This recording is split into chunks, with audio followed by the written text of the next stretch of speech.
దాదాపుగా 1000 మంది విద్యార్థులు డిపార్ట్మెంట్స్ విజిట్ చేయడం జరిగింది, ఫ్యాకల్టీ విజిట్ చేయడం జరిగింది.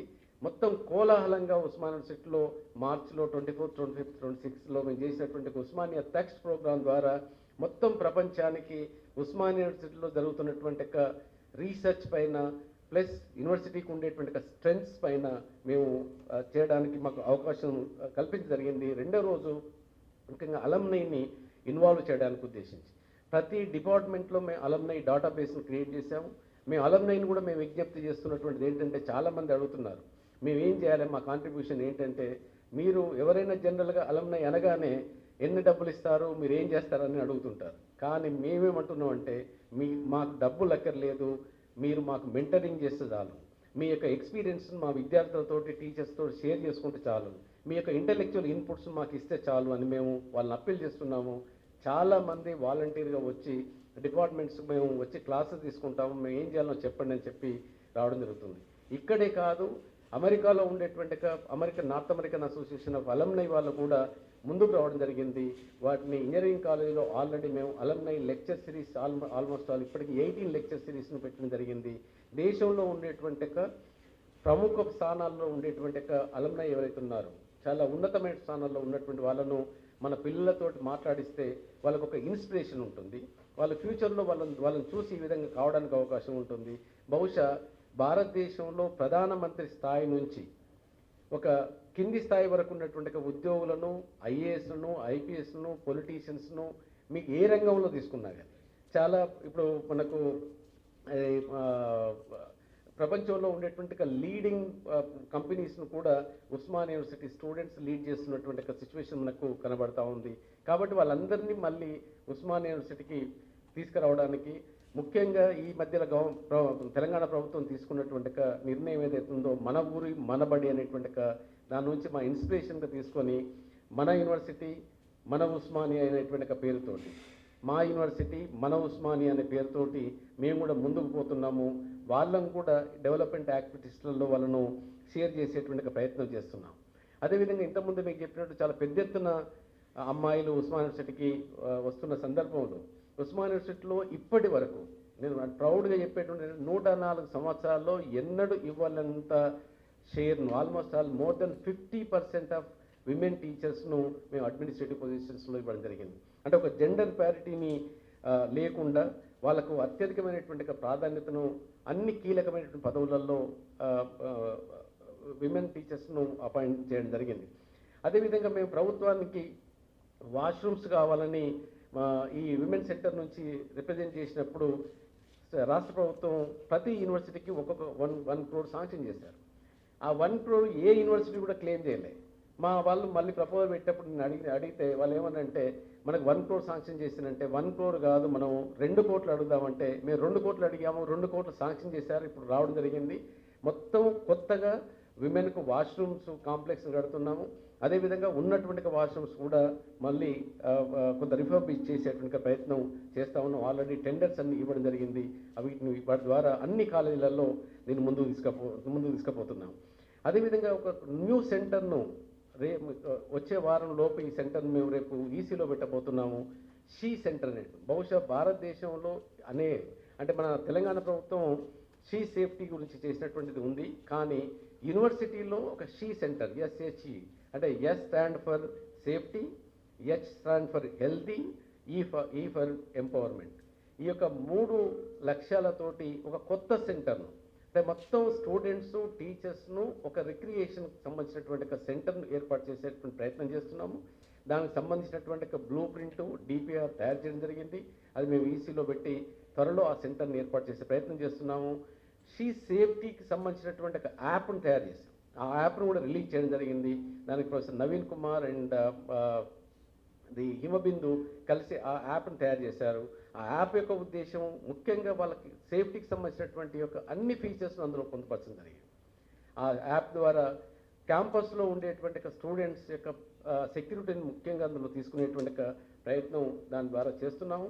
అదేవిధంగా గౌరవ ముఖ్యమంత్రి గారికి, ఎడ్యుకేషన్ మినిస్టర్ గారికి ఈ సందర్భంగా కృతజ్ఞత చెప్పేటువంటిది ఏంటంటే, దాదాపు కోటి ఉమెన్స్ కాలేజ్ను యూనివర్సిటీగా మార్చడం అనేటువంటిది బహుశా ఒక చారిత్రకమైనటువంటి నిర్ణయం.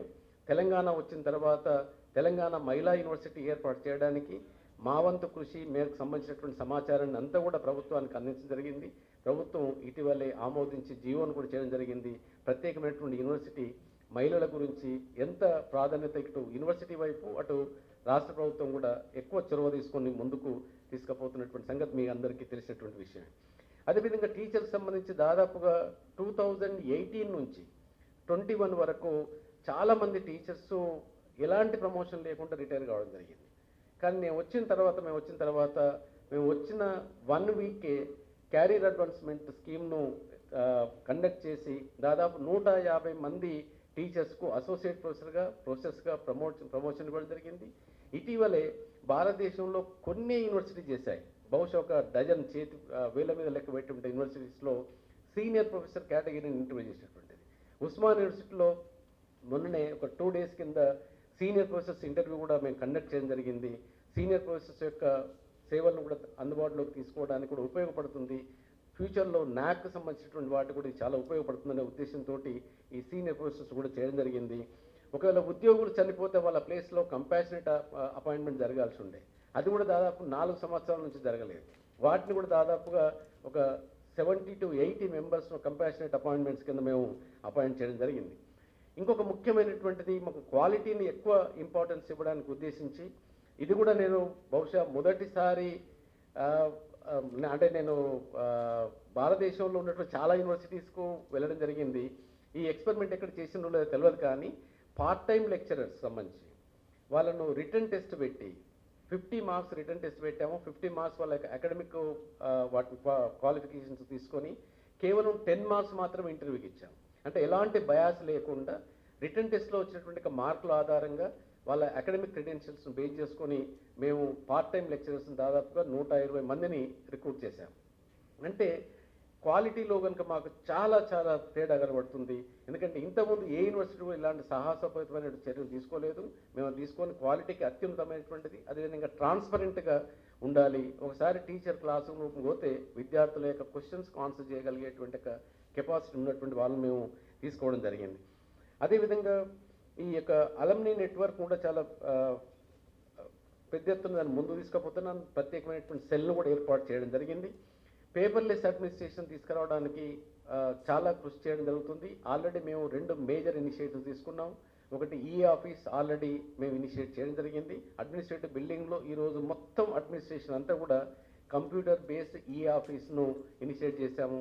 మిగతా కూడా కాన్స్టిట్యూంట్ కాలేజెస్, క్యాంపస్ కాలేజీలో కూడా దాన్ని ట్రైనింగ్ ఇచ్చి ఎక్స్టెండ్ చేసే ప్రయత్నం చేస్తూ ఉన్నాం. అదేవిధంగా యూనివర్సిటీ మేనేజ్మెంట్ సిస్టమ్ అనేటువంటిది మొత్తం యూనివర్సిటీస్కి ఒకే మేనేజ్మెంట్ సిస్టమ్ ఉద్దేశించి చేసినటువంటి మాడ్యూల్స్లో 21 మాడ్యూల్స్ను ఆల్రెడీ లాంచ్ చేశాము. అవన్నీ అది స్టూడెంట్స్ సంబంధించినటువంటిది, టీచర్లకు సంబంధించినటువంటిది, ఇన్ఫ్రాస్ట్రక్చర్ సంబంధించినటువంటిది, హాస్టల్లకు సంబంధించినటువంటిది, అప్లికేషన్ సంబంధించినటువంటి అన్ని విషయాలను ఈ యూనివర్సిటీ మేనేజ్మెంట్ సిస్టమ్ పోర్టల్ ద్వారా మొత్తం ఆన్లైన్ ఇన్ఫర్మేషన్ను మాకు ఒకే వద్ద తీసుకునేటువంటి ప్రయత్నం దీన్ని తీసుకురావడం జరుగుతూ ఉంది. అదేవిధంగా మాకు ఇన్ఫ్రాస్ట్రక్చర్ డైరెక్టర్గా నవీన్ గారు వచ్చిన తర్వాత చాలా రిఫార్మ్స్ ఇన్ఫ్రాస్ట్రక్చర్లో తీసుకురావడం అనేది ఏంటంటే ఇంతకుముందు మొత్తం వైర్తో ఉండేటువంటి టెలిఫోన్స్ ఉండే, ఎప్పుడు వర్షం పడ్డా ఏదైనా చెట్టు పడిపోయినా ఆ టెలిఫోన్ కనెక్షన్ మొత్తం డెడ్ అయ్యేది. ఇప్పుడు దాని స్థానంలో దానికి దాదాపుగా 65 లక్షల రూపాయలు ప్రతి సంవత్సరం మేము పే చేయాల్సి వచ్చేది.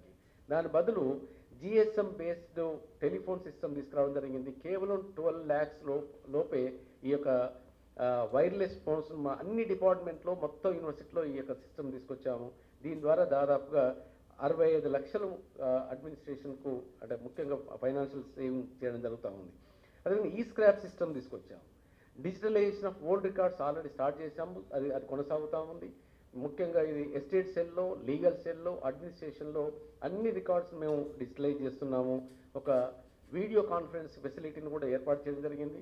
ఎందుకంటే ప్రతిసారి అడ్మినిస్ట్రేటర్స్ ఎక్కడో ఉండి అడ్మినిస్ట్రేటివ్ బిల్డింగ్కు ఫిజికల్గా రావాల్సిన అవసరం లేకుండా దాదాపుగా ఇప్పటికే మేము ఒక 25 నుంచి 30 వరకు వీడియో కాన్ఫరెన్సింగ్ ఎక్కడున్నా కానీ జాయిన్ అయ్యేటట్టు.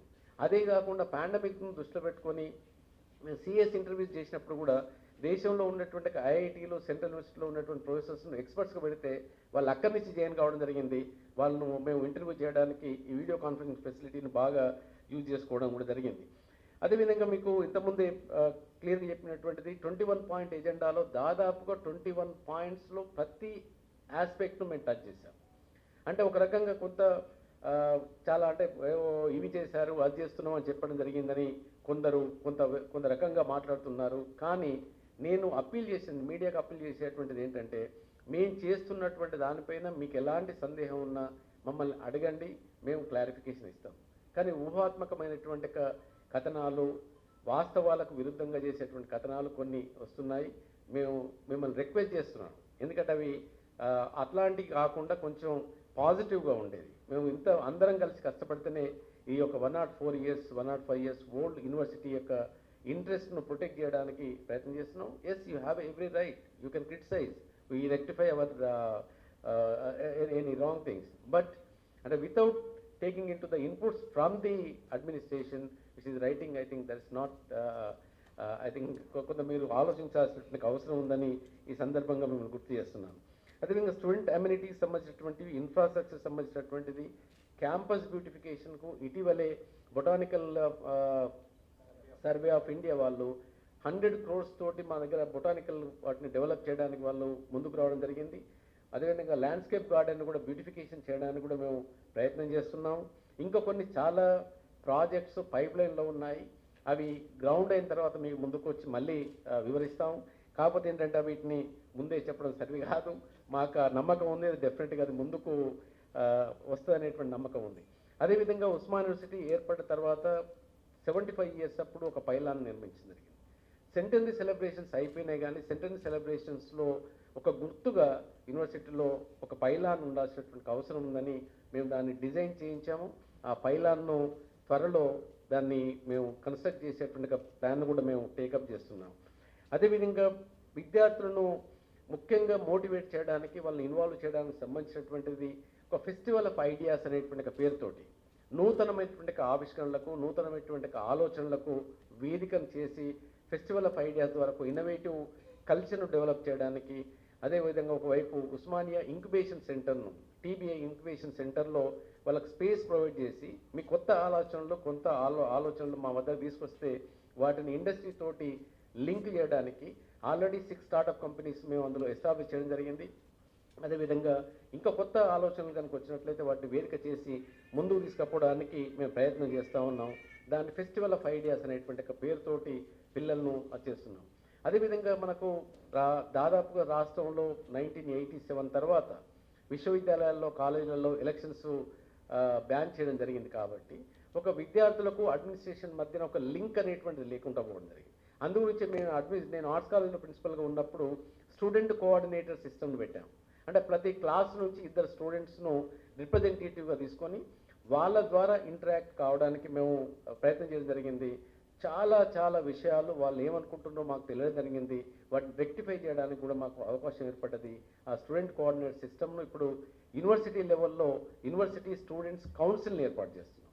అంటే ప్రతి కాలేజీ నుంచి కొంతమంది రిప్రజెంటేటివ్స్ను, డెమోక్రటిక్ వాళ్ళకి రిప్రజెంటేటివ్స్ను తీసుకొని అందరు రిప్రజెంటేటివ్స్ను యూనివర్సిటీ లెవెల్లో యూనివర్సిటీ స్టూడెంట్ కౌన్సిల్ను ఏర్పాటు చేసి ఆ స్టూడెంట్ కౌన్సిల్ ద్వారా ఒక నెగోషియేషన్స్, మీకేం కావాలి, మీకు ఎలాంటి కోర్సెస్ కావాలి, మీ ఏం డిమాండ్స్ ఉన్నాయి, మేము ఏ విధంగా మీలో మిళితం కావాలి, ఏ విధంగా మాడిఫై చేసుకోవాలి, అన్ని విషయాలపైన డిబేట్ చేయడానికి ఉద్దేశించి దీన్ని తీసుకురావడం జరుగుతుంది.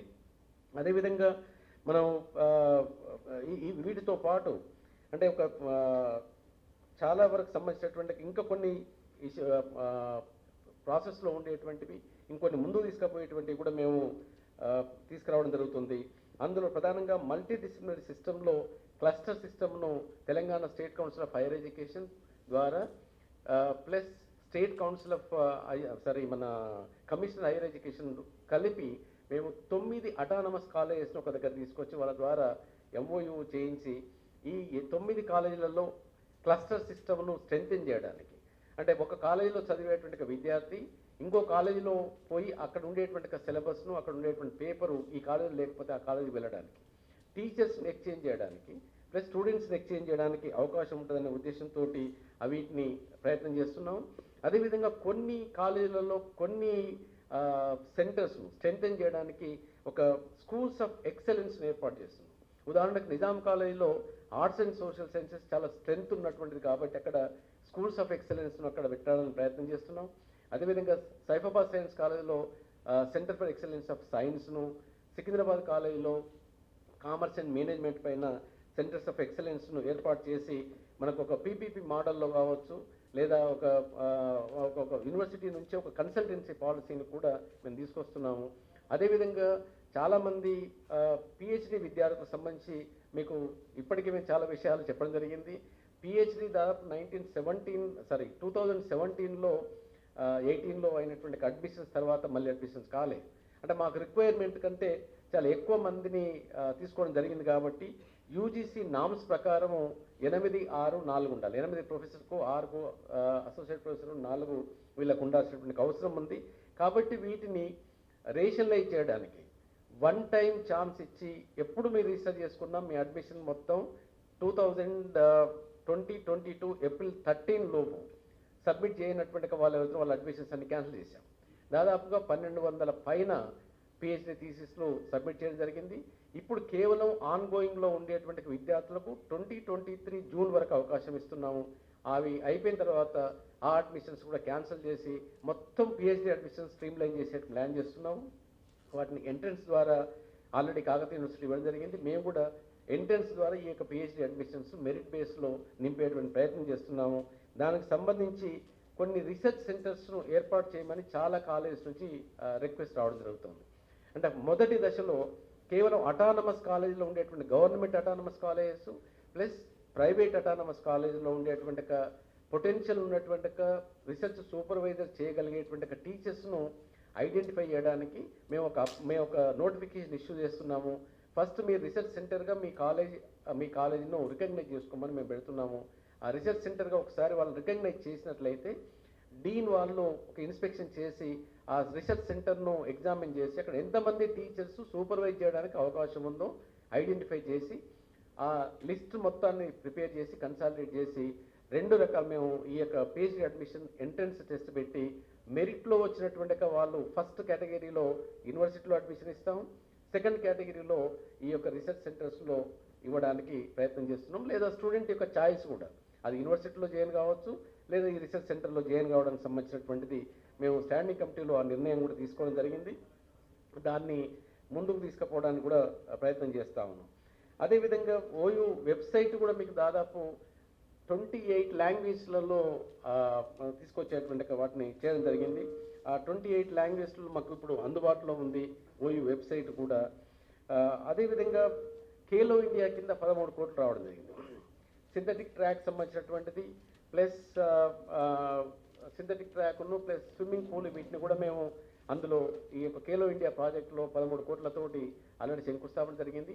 వచ్చే 1-2 మంత్స్లో ఖేలో ఇండియా ప్రాజెక్ట్ కంప్లీట్ కాబోతుంది. అది ముందుకు వచ్చేటువంటి ప్రయత్నం చేస్తూ ఉన్నాం.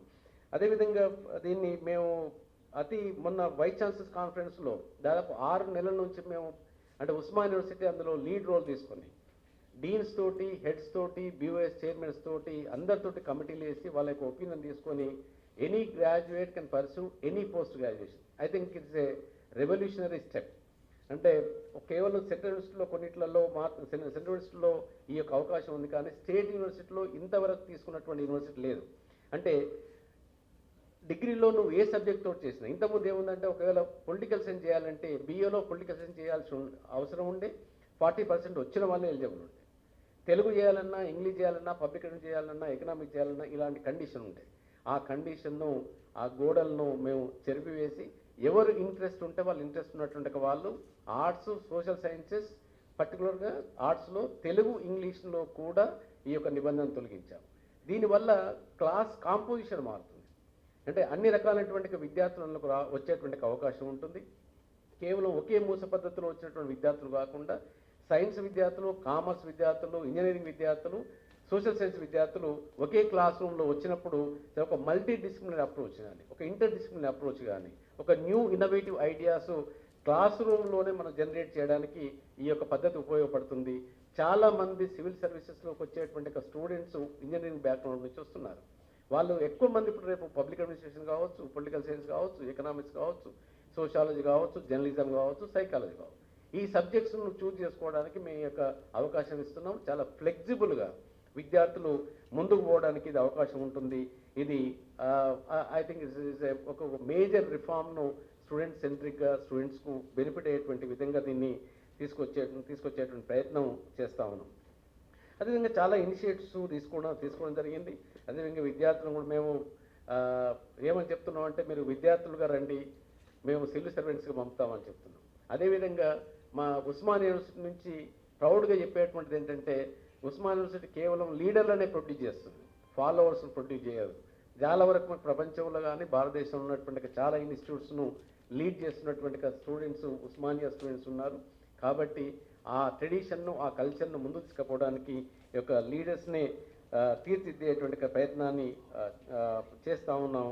అదేవిధంగా పర్యావరణాన్ని రక్షించడానికి ఉద్దేశించి ప్లస్ యూనివర్సిటీలో కొంత క్లోజ్డ్ క్యాంపస్ చేయడానికి ఉద్దేశించి కూడా చాలా ప్రయత్నాలు చేశాము. రాత్రి 8ంటికి మొత్తం క్యాంపస్లో అన్ని ట్రాఫిక్ను మొత్తం బంద్ చేసి 8 to 6 క్లోజ్ చేయడం జరుగుతుంది. అదేవిధంగా మేము ఒక మన ఆక్సిజన్ పార్కును కూడా కన్వర్ట్ చేస్తున్నాము. త్వరలో దాన్ని అందుబాటులోకి తీసుకొచ్చేటువంటిది ప్రయత్నం చేస్తున్నాము. బయోడైవర్సిటీ పార్క్ కూడా చేస్తున్నాము. ఒక సోలార్ ప్రాజెక్ట్ను కూడా ముందుకు తీసుకుపోతున్నాము. ఇవన్నిట్లలో కూడా చాలా వరకు ముందు తీసుకుపోయేటువంటి ప్రయత్నం చేస్తున్నాము. వీటికి తప్పకుండా మీ సహాయం ఉంటుందని ఆశిస్తూ, ఇటువైపు మా అడ్మినిస్ట్రేషన్ వైపు నుంచి ప్లస్ మీ వైపు నుంచి ఈ సహకారాన్ని కోరుకుంటూ మేము ఒక స్లోగన్ తీసుకోవడం జరిగింది. ఎక్కడ పోయినా స్లోగన్ ద్వారా పోతున్నాము. మేము reform, perform and transform, this is our slogan. ఈ విధంగానే ముందుకు పోయేటువంటి ప్రయత్నం చేస్తూ ఉన్నాము. తప్పకుండా యూనివర్సిటీని ట్రాన్స్ఫార్మ్ చేస్తామని, దాన్ని మీ ముందు ఉంచుతామని ఈ అవకాశం ఇచ్చినటువంటి మీ అందరికీ ప్రత్యేకమైనటువంటి కృతజ్ఞత తెలుపుతూ ముగిస్తున్నాను. Thank you. I agree with you, but you touched upon second BC to 2022. I think it is not possible to answer all these questions, but at the same time, the British Council and State Council of Higher Education entered into a MOU to restructuring the UG courses in 4 or 5 subjects, particularly to enhance the skills of the students. But it's only a study. If it is a good things available in 3 universities of London, London based and Wales based, then only we'll accept. Otherwise, no. We have any academician, any institution should have a open mind. So that's why I think whether they're colonial or not, I think lot of practices which have been practicing in India through colonial, but we particularly Osmania University is at forefront to negate that colonial tendency, colonial culture. That's why I think we open up the academics, particularly in the higher education. So similarly, we said about the Telangana Center for Telangana Studies. When we established the first Muliki, second BC, I think the Center for Telangana Studies meant to study, to do research on cultural, social, political, economic aspects. I think it's the first kind which we have come up. The second important thing which we would like to place before you, that recently in Nagarjuna Sagar, the Buddhavanam project launched. We are entering into the MOU with the Buddhavanam project and Osmania University and Sri Lankan University, which we are going to launch a PG course on Pali and Buddhism studies also. So that's why I think we definitely Pali and Buddhism, yes, way back to what you said, that the second century BC2 till today, that's going to be happening in the Osmania University. I think I proudly say that this thing. Then another thing which you mentioned regarding the Center for Indo-Pacific. Yeah, Center for Indo-Pacific, Osmania University as a legacy. Almost all more than 20 years which you entered into a MOU, almost all more than 300 MPhils produced under College of Air Warfare. My own department, political science. It touched upon various aspects, including what you said, diplomacy. Diplomacy is a special paper in Osmania University in political science. That is what you call the defense studies in the elective papers. So diplomacy is there, very much is there in the political science, in the public policy also. So that's why I think another important observation, yes, you said that the maritime related defense. No need to be in the maritime area. Even the landlocked area also, most of the defense establishments are located in Hyderabad, which you are negotiating, including DRDO, College of Air Warfare, College of Defense Management, which the theoretical part which you would like to study. The scope for the industry, the scope for the negotiation, the scope for the diplomacy, the scope for the, that is now happening area. So that's why I think Osmania is in the forefront to start Center for Indo-Pacific Studies, and the manufacturing industries, which is coming from Malaysia and other areas. So why not we create that space, skill-based space through Indo-Pacific Studies and explore the possibilities and give the suggestion, policy inputs to the Ministry of External Affairs and Ministry of Telangana government also.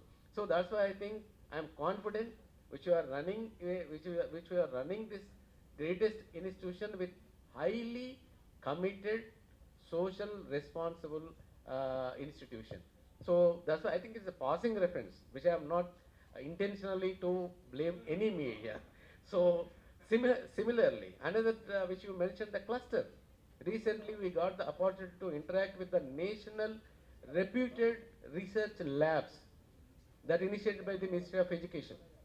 Except 3 universities in Telangana, JNTU, Osmania and Fine Arts. In the entire country, 50 research labs directors and Central University Vice Chancellors. So where we presented Osmania University point of view, that cluster universities, the cluster university which is coming up, 2 research institutes and 2 educational institutions, universities, come together with a grand challenge problem. So that's going to be helpful to the Osmania University. We definitely will be there as a part of the cluster university part, and University Osmania University. That too, Hyderabad took it as a major research center. 9 cities they are identified. We are also planning to work with IIT Hyderabad, University of Hyderabad, and the national institutions which in and around Osmania University. That I think our main agenda to push research. Thank you. Sir నమస్తే sir, నేను Mahesh NTV. Sir మీరు university students councils ఏర్పాటు చేస్తా అన్నారు, అది select మెథడా లేకుంటే elect మెథడా? రెండవది, ఎన్ని పిహెచ్డి అడ్మిషన్స్ మీరు రద్దు చేశారు ఇన్ టైంలో సబ్మిట్ చేయని వాళ్ళని? అదేవిధంగా నాన్ బోర్డర్స్ ఇష్యూ అనేది ఎప్పటికీ వస్తూ ఉంటుంది. సో దానికి పర్మనెంట్ సొల్యూషన్ ఏమైనా ఉందా? ప్రతి సంవత్సరం కూడా వెళ్ళిపోండి రండి అనేటువంటి ప్రతి సంవత్సరం జరుగుతూనే ఉంది. దీన్ని క్లోజ్ చేసేటువంటి ఉద్దేశం ఏమైనా ఉందా? నో, పిహెచ్డి అడ్మిషన్స్ మేము ఎంట్రన్స్ సిస్టమ్ ద్వారానే తీసుకునేటువంటి నిర్ణయం తీసుకోవడం జరిగింది. నిన్ననే స్టాండింగ్ కమిటీలో నిర్ణయం తీసుకున్నాం. అయితే ఎక్కువ మందికి అవకాశం ఇవ్వడానికి గురించి రిసెర్చ్ సెంటర్స్ను రికగ్నైజ్ చేయడానికి మేము వాటిని ఐడెంటిఫై చేస్తున్నాము. రీసెర్చ్ సెంటర్స్ యొక్క డీటెయిల్స్ వచ్చిన తర్వాత కేవలం నాక్ అక్రెడిటెడ్ అటానమస్ కాలేజ్ మాత్రమే మేము రీసెర్చ్ సెంటర్గా రికగ్నైజ్ చేయబోతున్నాము. అవి గవర్నమెంట్ కాలేజీలో ఉన్న వాటిని ప్లస్ ప్రైవేట్లో ఉన్నటువంటి వాటిని, అందులో ఉండేటువంటి టీచర్స్ 4 years ఎక్స్పీరియన్స్ ఉండి 3 publications ఉంటేనే వాళ్ళ సూపర్వైజర్గా రికగ్నైజ్ చేస్తాం. ఆ బేసిస్ మీద ఎంట్రన్స్ కండక్ట్ చేసిన తర్వాత మెరిట్ బేస్లో వాళ్ళని అలాట్ చేస్తాం. మీకు ఇంతకుముందు చెప్పాను, దాదాపుగా 1280 మంది మేము ఇప్పటికీ పిహెచ్డీలు గత 15 ఏళ్ళ నుంచి ఉన్నటువంటి వాళ్ళందరి వాటి కూడా 1 time క్లియరెన్స్ చేయడం జరిగింది. ఎందుకంటే పాత బ్యాగేజ్ను మనం వీడౌట్ చేయకుండా కొత్త వాటిని మనం తీసుకోవడం అంటే సాధ్యం కాదు. కాబట్టి దానిపైన తరోగా డిస్కస్ చేసేసి వాటిని వాటికి ఫుల్ స్టాప్ పెట్టడం జరిగింది. 2017 కంటే ముందున్నటువంటి పిహెచ్డి అడ్మిషన్స్ అన్నీ కూడా క్యాన్సిల్ అయిపోయాయి, చెప్పాల్సినటువంటి అవసరం లేదు. 2018 తర్వాత ఇప్పుడు ఉన్నటువంటి ఏవైతే ఉన్నాయో అవి 2023 జూన్ వరకు వాళ్ళకు ఎలిజిబిలిటీ ఉంది. ఆల్రెడీ వాళ్ళ ఎలిజిబిలిటీ మీ ఫలానా డేట్ నాడు మీ అడ్మిషన్ టైం అయిపోతుంది, your admission will be cancel by June 2023 అని ఇప్పటికీ మేము నోటీసులు ఇవ్వడం జరిగింది. ఆ తర్వాత కంప్లీట్గా యూజీసీ గైడ్లైన్స్ ప్రకారం ఆల్రెడీ యూజీసీ కూడా ఒక డ్రాఫ్ట్ గైడ్లైన్స్ను ఇష్యూ చేయడం జరిగింది. పిహెచ్డి అడ్మిషన్స్ పైన క్లియర్ గైడ్లైన్స్ ఇంకా వచ్చేది ఉంది. 60% జేఆర్ఎఫ్కు 40% రెగ్యులర్ మోడ్లో ఎంట్రన్స్ ద్వారా తీసుకోమని చెప్తున్నారు. అది రాలేదు, కానీ ఎగ్జిస్టింగ్ ఉన్నటువంటి మెథడ్ ద్వారానే ఎంట్రన్స్ ద్వారానే ఏ డిపార్ట్మెంట్లో వేకెన్సీ ఉంటే ఆ డిపార్ట్మెంట్ మేము ఫస్టే వేకెన్సీస్ డిక్లేర్ చేస్తాము. ఆ వేకెన్సీస్ ప్రకారం రోస్టర్లో మెరిట్ ప్రకారం అడ్మిషన్ ఇస్తాం. కాబట్టి ఒక క్వాలిటీ రీసెర్చ్ని తీసుకొచ్చేటువంటి ఉద్దేశంతో దీన్ని తీసుకోబోతున్నాం. సార్ ఒక్క నిమిషం. Sir, my question is related to Mr. Rahul Gandhi's visit to the university, which was denied by the university. So, can you explain on what grounds he was denied? And you also have some students who day in and day out abuse the chief minister using the campus as their adda. Now, what action do you take against them? And why did you deny a parliament member, Rahul Gandhi? Under what grounds did you deny entry to him? And will this continue in future if any politician also wants to visit the university? Thank you, sir. I think already we experienced this already that issue already over, and again, and I have explained that as soon as I took over the Vice Chancellor, we passed a resolution in the Executive Council that on 22nd June 2021 to regulate the all political activities and religious activities in front of the Arts College. So, in light of that, which we have not allowed any politician from May 2021 to even till today.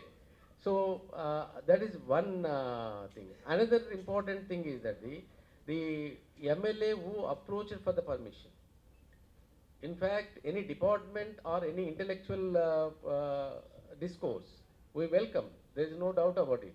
But the approach has a political intentions, political motive, and already we have scheduled the NGO elections.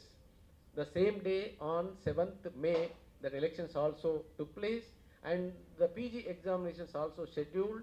I think that disturbed the whole academic atmosphere in the university. So, on the other hand, other organizations also protested. So, in light of that, I think we have taken a decision, and Honorable High Court also endorsed, supported our stand, and that's why I think they have not given permission to visit Osmania University. The second thing which you have rightly mentioned, yes, any university is the centers for debate, discussion on any aspect, but there should be some procedure.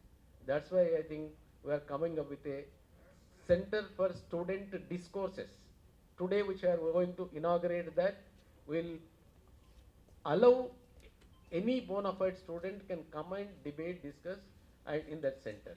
I think we would like to regulate in front of the Arts College. It's an unfortunate thing that I wanted to bring it to your notice. Late night, the birth cakes and the banners, it looks like a very and it's sending a wrong signals. That's why we have taken a stern decision not to allow any banners to in front of the Arts College, and this business of kind of activities like birthday cakes and other things, that's spoiling the academic atmosphere. This is, I think. So my supplementary question to you is that there's an allegation that the university ignores certain students who day in and day out abuse the chief minister right from in front of the Arts College, and there's never a police complaint against them, and there's no action has been taken against them. So will this continue? Anyone can come and abuse a CM or a PM or anyone, or this is a university which is supposed to have intellectual debate, but yes, whereas it's abuse which dominates the debates. I think the thing is that's why I think we would like to regulate in front of the Arts College, which we provide some space. Let them come and debate on the very issues. But abuse, I think definitely the law and order will take its course of action. From our side, if any such things happen, definitely we'll complain to the police station. Police will take care about that issues. Thank you, sir. Sir.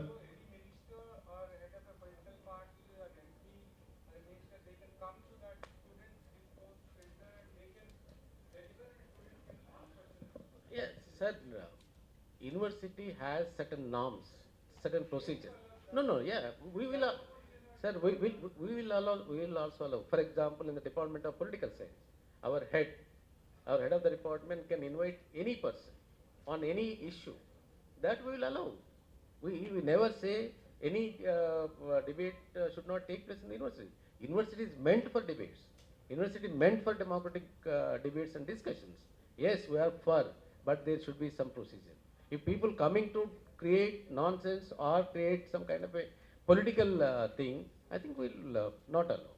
Since it is autonomous institution, definitely we'll take case by case, situation, and everything taken into consideration, and we'll move forward. Sir, Gadamlo, sir.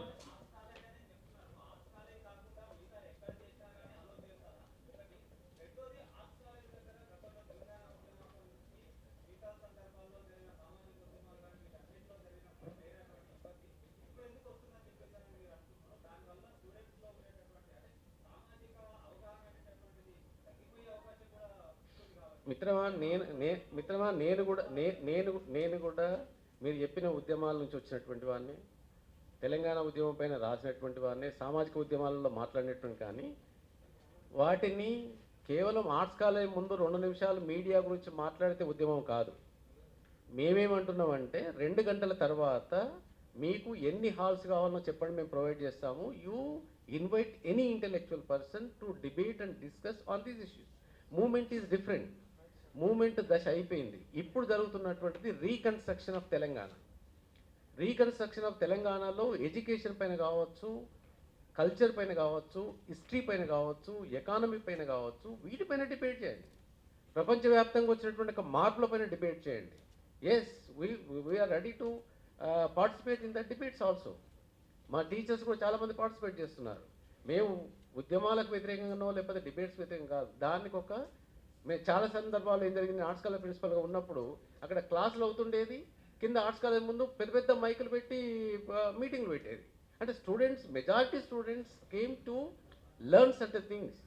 But how can the few people disturb the majority students interest? అది మా concern. మేము 2 o'clock తర్వాత yes, you invite, you have debate and discussion. ఎందుకంటే అందుకే చెప్తున్నాను, అంటే university అనేటువంటిది perceptions పైన చాలా ఆధారపడి ఉంటుంది. మీకు ఇంతకుముందు ఆర్ట్స్ కాలేజ్ అనగానే ఏం లేదు, ఇక్కడ ఇంతకుముందు సార్ చెప్పినట్టు ఎఫ్కి బర్న్ అవుతాయి, లేకపోతే బర్త్ కేక్ అవుతాయి, లేకపోతే దండలు వేస్తారు, లేకపోతే పోస్టర్లు వేస్తారు, బ్యానర్లు వేస్తారు. ఇది కాదు university. University is meant for intellectual debate. University is meant for academic debates. We are for that, we encourage that kind of a debate. దీని గురించి కానీ ఇలాంటి వాటి గురించి కాదు అనేటువంటిది చాలా స్పష్టంగా చెప్పాము. ఫస్ట్ టైం ఇప్పటికి 2 సార్లు ఆల్ స్టూడెంట్స్ అసోసియేషన్స్, ఆర్గనైజేషన్స్ తోటి వాళ్ళతోటి ఇంటరాక్ట్ కావడం జరిగింది, వాళ్ళ ఒపీనియన్ తీసుకోవడం జరిగింది, వాళ్ళని కన్విన్స్ చేయడం జరిగింది. మీకు పర్సెప్షన్లో చేంజ్ కనుక ఉన్నట్లయితే మన ర్యాంకింగ్ సిస్టమ్ పైన ఆధారపడి ఉంటుంది. ర్యాంకింగ్ పోయినట్లయితే మీకు బడ్జెట్ రాదు, ఫండింగ్ రాదు. ఇవన్నిటి దృష్టిలో పెట్టుకుంటే మేము చేంజ్ చేశాము. మీకు తెలుసు, ఉస్మాన్ యూనివర్సిటీ ఎంట్రన్స్లోనే ఇంతకుముందు చాలా షాబీగా ఉండేటువంటి ఒక ఆర్చ్ ఉంది. ఈరోజు చూడండి ఎంత బ్రైట్గా ఎంటర్ కాగానే ఎస్, ఒక ఫీలింగ్, ఒక అకాడమిక్ అంబియన్స్, ఒక మొత్తం తెలంగాణ కల్చర్ను మేము గోడలపైన ఆర్ట్ చేయించాం. So that is, I think, need to be discuss and debate and change the perception. Sir, Kiran Kumar, Prajapaksham. ఇప్పుడు స్టూడెంట్స్ కౌన్సిల్ అంటున్నారు, అంటే దానికి ఇంతకుముందు మన మిత్రుడు అడిగాడు, ఎలక్ట్ సిస్టమ్ ఉంటుందా? ఇప్పుడు మీరు చెప్పినటువంటి కౌన్సిల్ కానీ డిస్కోర్స్ అంటే విద్యార్థి ఉద్యమాలను నియంత్రించేందుకు ఇది ఒక మార్గంగా చూస్తున్నారా, లేకపోతే వాళ్ళ నుండి వచ్చేటందుకు? సార్, విద్యార్థి ఉద్యమాలను నియంత్రించడానికి ఇప్పుడు in the absence of democratic representation, I think in 1987 when we were the students in the university, used to conduct every year elections. So ఆ టైంలో మీకు ఐడియాలజికల్ డిబేట్స్ అయ్యేది. మా హాస్టల్స్కి వచ్చి ఇంటెలెక్చువల్స్ వచ్చి ఎవ్రీ సండే, ఎవ్రీ 15 daysకు చాలామంది ఇంటెలెక్చువల్స్ వచ్చి చాలా విషయాలపైన డిబేట్ జరిగేది. ఇప్పుడు మనకు ఆ యొక్క ఎలక్టెడ్ సిస్టమ్ లేదు కాబట్టి ఒక రిప్రజెంటేటివ్ క్యారెక్టర్ ఉంటుంది. క్లాస్లో ప్రతి క్లాస్ నుంచి ఒక 2 స్టూడెంట్స్ను వాళ్ళే యునానిమస్గా ఐడెంటిఫై చేసుకొని వచ్చారు. నేను ఎక్స్పీరియన్స్ తోటి చెప్తున్నాను. ఆర్ట్స్ కాలేజ్ ప్రిన్సిపల్గా ఉన్నప్పుడు చాలా బలంగా మాకు క్లాస్ రూమ్లో ఏం జరుగుతుంది, ఏం డిబేట్ జరుగుతుంది, స్టూడెంట్స్ ఏం చెప్తున్నారు, సార్ ఇలాంటి లింక్ మాకు ఇంతవరకు లేదు. ఫస్ట్ టైం ఈ యొక్క ఆపర్చునిటీ కల్పించారు.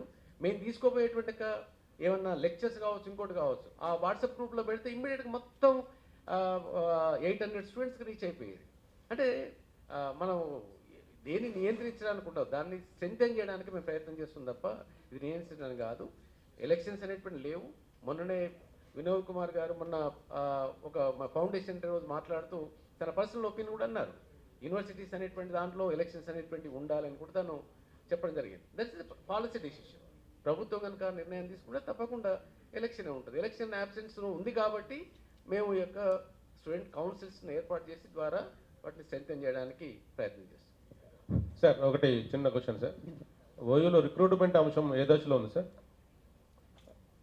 మీకన్నా తెలిసినటువంటి విషయమే. ఆల్రెడీ వాటిని మనకు ఏ యూనివర్సిటీకి ఎంత అనేది ఉంది. త్వరలో ఒక శుభవార్త వస్తుందని నేను ఆశిస్తున్నాను. డెఫినెట్గా వస్తుందని నేను ఆశిస్తున్నాను. రిక్రూట్మెంట్ పైన త్వరలో. Okay sir.